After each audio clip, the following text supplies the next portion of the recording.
The FBI further went back on negotiated promises when Rita Riddle, who is a Davidian inside Mount Carmel, she was going to come out, this was during the siege, to assist with the negotiation process.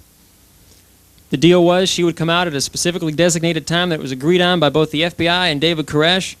She'd be taken into, quotes, custody. However, she would be given a phone call. She'd be able to call her 17-year-old daughter, Misty, who she was leaving behind inside Mount Carmel. She was to talk to David, tell him everything was okay, and then she was to take part in the negotiation process. Did that happen? That didn't happen. When Rita came out, they threw her down on the ground, handcuffed her, dragged her out into the road, surrounded her with tanks, put spotlights on her, strip searched her, dragged her down to jail, arrested her for conspiracy to murder federal agents, and that was the end of it. People want to know why those inside Mount Carmel did not come out over the course of 51 days.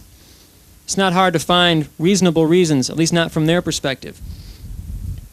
Finally, the most fatal promise that the FBI went back on was the promise that the FBI gave David Koresh shortly before the fire, when they told David, and I quote, "We have all the time in the world," unquote, "for you, David, to finish and write your 7 seals." They told us in the press conferences that if this 9th grade dropout wants to write his little book, we'll just give him all the time in the world. But then on April the 18th, the day before the fire, several very significant things happened. On April 18th, the day before the fire, the FBI ordered the fire trucks that had been on station around Mount Carmel for 51 days. The fire trucks that had been on station since several hours, and we have video footage of the fire trucks coming up here to Mount Carmel, several hours after the ceasefire on February 28th. The FBI, on the 18th of April, ordered them home. On the 18th of April, the day before the fire, the FBI told the ambulances that had been on station here around Mount Carmel and over at TSTI Airport that you see in the background there, which was the FBI's command center, he sent the ambulances home. The FBI on the 18th of April, the day before the fire, told Satellite City to go home. Said they couldn't set any cameras up around 3 of the 4 sides of Mount Carmel. An FBI media blackout the day before the fire. No explanation. Why? Finally, at 6 o'clock in the morning on April 19th, David had been up all night the night before as he was starting to write his 7 seals, which the FBI would later say he had never had any intention of writing, and we have the first copy, which miraculously survived the fire, over here in one of the tents for free. He got done with his first seal, got about 2 hours rest, and Steve Schneider woke him up saying, "David, they say they've lost patience. They've cut off the negotiations." 6 o'clock in the morning, the FBI started blaring on their loudspeakers that they had lost patience, but that this is not an assault, as they drove tanks through the building. At 6:10 a.m., the FBI contacted Dr. Cox at the Parkland Memorial Hospital in Dallas. The FBI questioned Dr. Cox regarding the burn facilities that he had at his hospital. The FBI ended the conversation by stating that there would be numerous burn victims to be expected by noon of that day. This conversation was recorded by the hospital, and right now Parkland Memorial Hospital in Dallas is suing the United States government for libel because they say, the hospital says, the FBI was responsible for the fire, the deaths, and ultimately the people they had to take care of on April the 19th.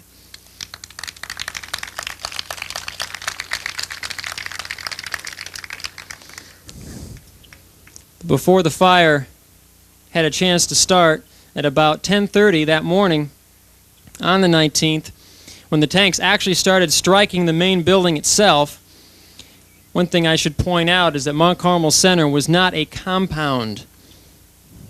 I suppose I shouldn't get hung up on terminology, but a compound to me is something at least made out of concrete.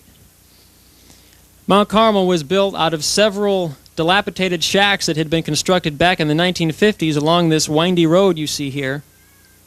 dried out, old, used lumber was 90% of Mount Carmel. The only concrete structure in there was a walk-in cooler that was constructed next to the cafeteria and the kitchen. We were told it was the bunker, and if you recall seeing Mount Carmel burn to the ground after the fire, it was the only above-ground thing that was there, that little square structure.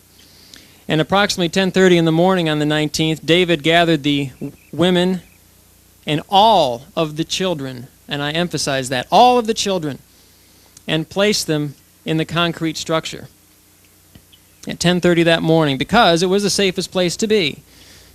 Those inside Mount Carmel felt, and I think with good reason, that the FBI was attempting to collapse the building. And in fact, before the fire started, the FBI did succeed in collapsing the gymnasium, which was the largest single part of the structure.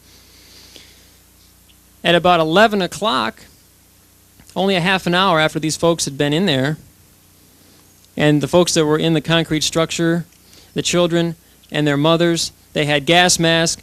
The kids that were too small to fit a gas mask on were given wet blankets, and they would change the blankets over and over again as they got old to try to protect the kids the best they could.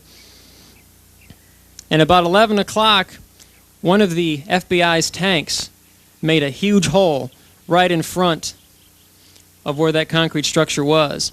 And when it did this, and this tank had a plow on the front of it, this tank pushed concrete, dirt, wood, sheetrock up against the only way in and the only way out of that concrete structure. By 11 o'clock on April 19th, all of the children and their mothers, there were 39 people in that structure altogether, were trapped. Nobody could get to them.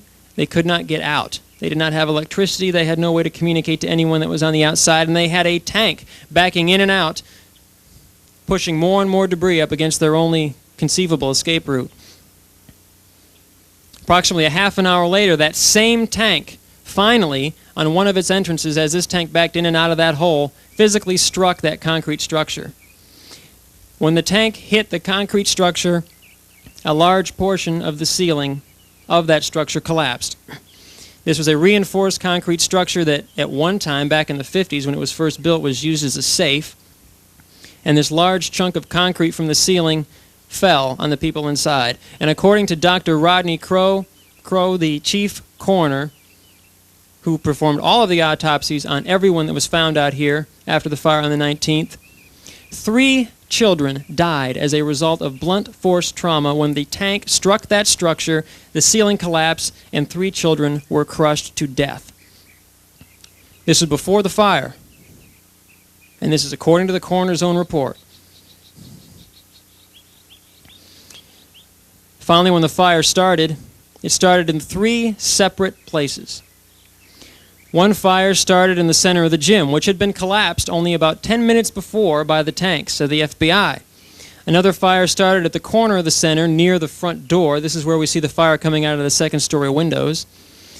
This fire started immediately after a tank backs out of the hole right where that fire starts. And there is, in fact, an agent or someone sitting on the front of this tank as it backs out and around the corner. The third fire starts on the outside at the base of the 4-story tower, which was above the concrete structure. All 3 of these areas were under complete control of the FBI. There were no Branch Davidians on the outside of that area. There was no one in the end of the building where the doors were. That's where the tanks were backing in and out since 10 o'clock that morning. There were no Branch Davidian bodies found in that area either.